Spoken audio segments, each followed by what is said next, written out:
ఉత్తమ్ కుమార్ రెడ్డి గారు, మంత్రివర్యులు ఉత్తమ్ కుమార్ రెడ్డి గారు, అలాగే మంత్రివర్యులు పొంగులేటి శ్రీనివాసరెడ్డి గారు సీతారామ లిఫ్ట్ ఇరిగేషన్ ప్రాజెక్ట్ గురించి వివరంగా ప్రెస్ కాన్ఫరెన్స్లో చెప్పారన్నమాట.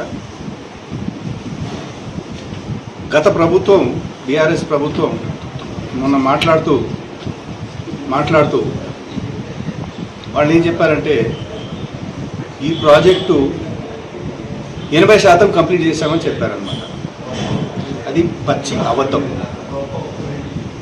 దీని ప్రాజెక్ట్ కాస్టు 19,000 కోట్ల రూపాయలు. మీరే చర్చించుకోండి. వాళ్ళు ఖర్చు పెట్టింది కేవలం 7,000 కోట్ల రూపాయలు. అంటే ఎంత అయింది? అది దగ్గర దగ్గర 40%, అంటే 40%. మన హరీష్ రావు గారు అయితే 90% కంప్లీట్ చేశామని చెప్పారు.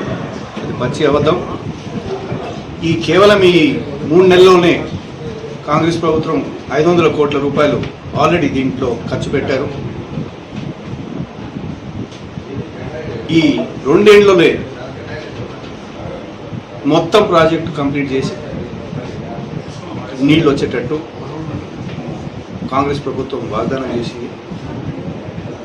దీంట్లో ప్రత్యేకంగా తుమ్మల గారు ఇంట్రెస్ట్ తీసుకుంటున్నారు.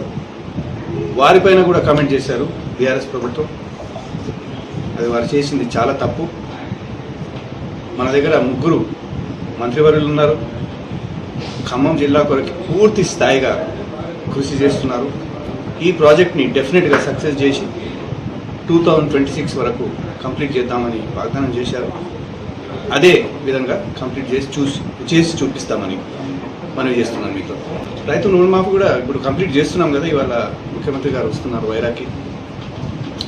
మేము చేసిన వాగ్దానం నిలబెట్టుకుంటున్నాము. మొదటి స్థాయిగా 1 lakh రూపీస్ ఇచ్చాం. దాని తర్వాత 50,000 విడుదల చేసాము. ఇప్పుడు ఫైనల్గా 2 lakh రూపీస్ అనేది విడుదల చేస్తున్నాం అన్నమాట. ఇప్పటి వరకు కేవలం 7 నెలలు అయింది. ఈ 6 గ్యారంటీల్లోనే అన్ని గ్యారంటీస్ కంప్లీట్ చేసుకుంటూ వచ్చామన్నమాట. మరి బీఆర్ఎస్ బీఆర్ఎస్ ప్రభుత్వం 10 ఏళ్ళు పరిపాలించారు కదా. మరి రుణమాఫీ చేయలేదు, ఇళ్ల స్థలాలు అన్నారు, అవి కాలేదు. ఇప్పుడు మీరు కాళేశ్వరం ప్రాజెక్ట్ మీరే చూశారు. అసలు అది కూడా మొత్తం ఏ పరిస్థితిలోనంటే అది ఉంటుందా అని ఎవరికి అర్థం కావట్లేదు అనమాట. అదేవిధంగా ప్రతి ఇరిగేషన్ ప్రాజెక్ట్ గురించి మాట్లాడుకుంటూ వచ్చారనమాట. అదేవిధంగా ఈ సీతారాం ప్రాజెక్ట్ గురించి పచ్చి అబద్ధాలు. అంటే వారికి నేను ఏం చెప్పదలుచుకున్నానంటే, ప్రజలు 5 ఏళ్ల కోసం కాంగ్రెస్ ప్రభుత్వాన్ని ఎన్నుకున్నదనమాట. మీరు కొంచెం ఇండ్లలో కూర్చొని ఉండండి, పని చేయనియండి. ఎమ్మెల్యేలు, ఎంపీలు, మిగతా కాంగ్రెస్ లీడర్లు అయితే కృషి చేస్తున్నారు, పని చేయనియండి. మీరు కొంచెం 5 ఏళ్ళు ఓపిక పట్టుకోండి, చేసి చూపిస్తాం కాంగ్రెస్ ప్రభుత్వం.